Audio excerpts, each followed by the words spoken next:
Ibinuka ni Zuofan ang kanyang mga pakpak at lumutang sa gitna ng mga ulap na tila isang Diyos na nakatanaw sa mga hamak na nilalang sa ibaba.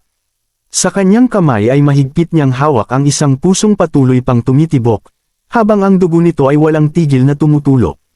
Ngunit ang may-ari ng pusong iyon ay matagal nang patay. Isa na lamang siyang malamig at naninigas na bangkay, hindi na muling makakatakas sa nakakatakot na sinapit niya bago tuluyang mawalan ng buhay. Napatingala ang mga nakasaksi sa matinding pagkabigla. Nang masilayan nila ang nakakatakot na anyo ni Zuofan, tila nakalimutan nilang huminga.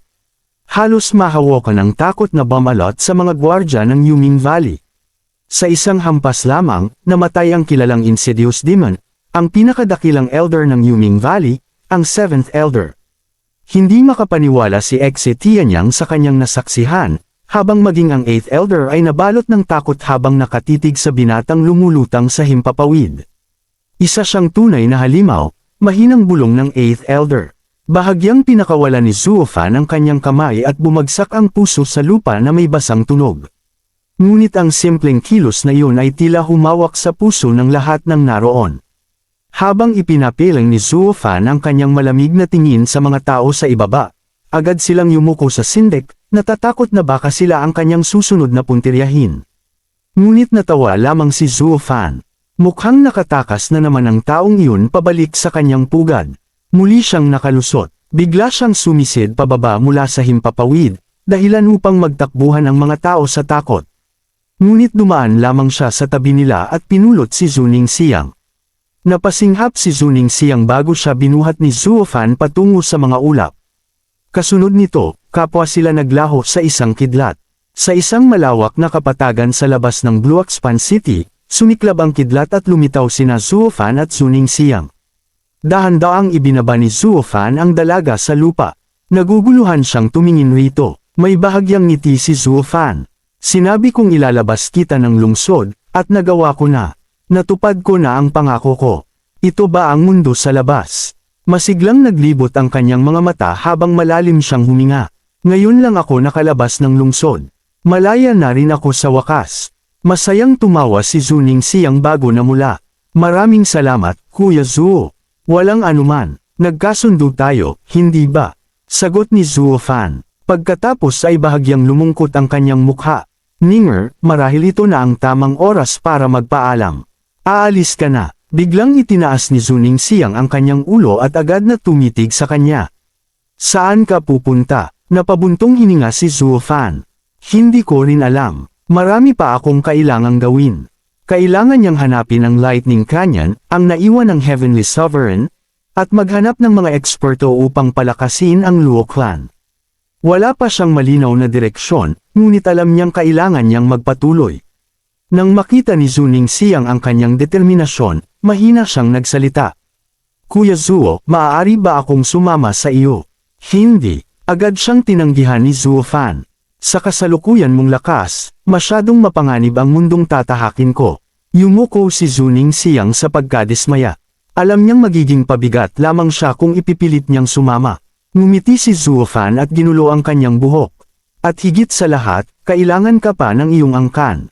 Nagalit ang Yuming Valley sa Zhou Clan, kaya kailangan nilang humanap ng malakas na tagapagtanggol. Ang Sword Marquis Abode ang pinakamainam na pagpipilian. Batay sa ugali ni Exe Tianyang, malinaw na mataas ang kanyang katayuan roon. Kung tutulungan niya kayo, siguradong tatanggapin ang inyong angkan. Tumango si Zuning Siang. Alam niyang tama siya. Panahon na upang maghanap ng ligtas na kanlungan para sa kanyang pamilya.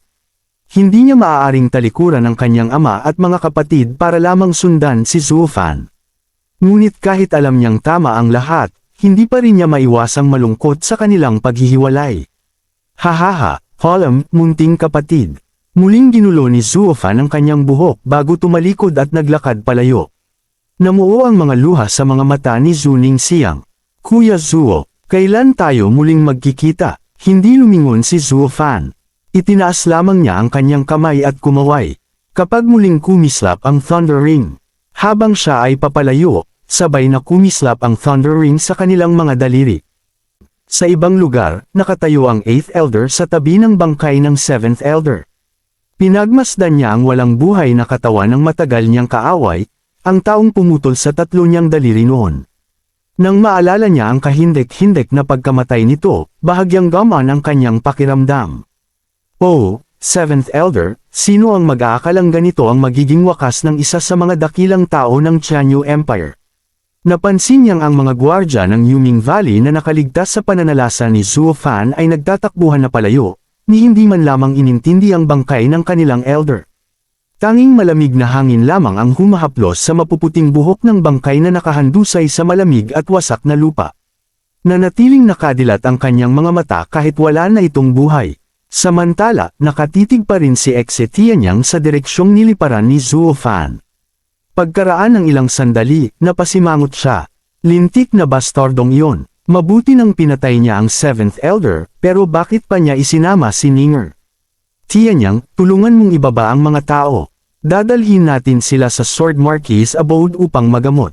Simula ngayon, magiging bisal yung angkan na natin ang Zhou Clan, utos ng 8th Elder habang itinuro ang mga miyembro ng Zhou Clan na nakapako pa sa mga krus. Agad na tumalon si Xe Tianyang sa tuwa. Iyan din ang balak ko. 8th Elder, mukhang pareho tayo ng iniisip. Humph, huwag mong ikumpara ang sarili mo sa akin, bata. Malamig na sumanghal ang 8th Elder. Nakita mo naman kung gaano kalakas ang munting halimaw na iyon. Walang nakakaalam kung hanggang saan paaabot ang kanyang lakas sa hinaharap. Dahil iniligtas niya ang mga taong ito, hindi masamang magkaroon tayo ng mabuting ugnayan sa kanya. Maaaring maging kaibigan natin siya balang araw. At kung sakaling maging magkaaway kami, maaari rin nating gamitin ang mga taong ito bilang alas laban sa kanya. Napangiti na lamang ng mapait si Xe Tianyang. Kaya pala ninyo sila ililigtas. Hindi dahil sa akin kundi dahil kay Zhuo Fan. Kung may makarinig nito, tiyak na mawawala ang dangal ko bilang pangunahing disipulo ng Sword Marquis Abode. Bagaman palihim siyang nagrereklamo, agad pa rin siyang kumilos. Tutal, ito naman talaga ang nais niyang gawin mula pa sa simula, ang tulungan si Zuning Xiang. Ngunit walang sino man ang nakapansin na kalahating milya ang layo, nanginginig si Yuming habang nakaupo sa lupa. Ang takot niya kay Zhuo Fan ay lumaki na ng lampas sa katwiran.